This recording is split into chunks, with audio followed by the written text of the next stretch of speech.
నాకు చేనే కుదిరించిన నాది దీపారం పట్ట వేరే వాళ్ళకి అమ్మించి నేను పూర్వం పట్ట 3 ఎకరాలు కొనుక్కున్నాను. నాకు ఇప్పుడు 4 ఎకరాలు 23 సెంట్లు నాకు దీపారం కన్ను 2 కనపడుకోకుండా అయిపోయింది. ఒక ఆయపకి ఇంటి పక్కల ఆపిని బతికిచ్చినావు, ఇంకొక ఆయపకి ఏందో గడ్డి ఉందని చెప్పింది. 3 లక్షలు అవుతుంది ఆపరేషన్ కనీసం.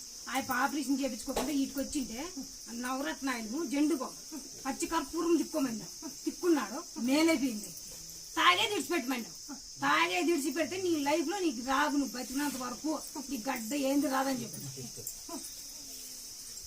కంటే పెద్ద నుంచి ఎంత అనుకున్నా నా ఇల్లు అమ్మల్ని సరికి అమ్మడిపోదు మనసులో అనుకొని నేను నాదే అమ్మ తల్లి అన్ని గడ్డకేసినావు, హైకోర్టు హైదరాబాద్ అన్ని చేపించినావు, నాకు కావాల ఇల్లు చేసినావు, పెట్టాలని పెట్టినావు, హైదరాబాద్ కోర్టులో కూడా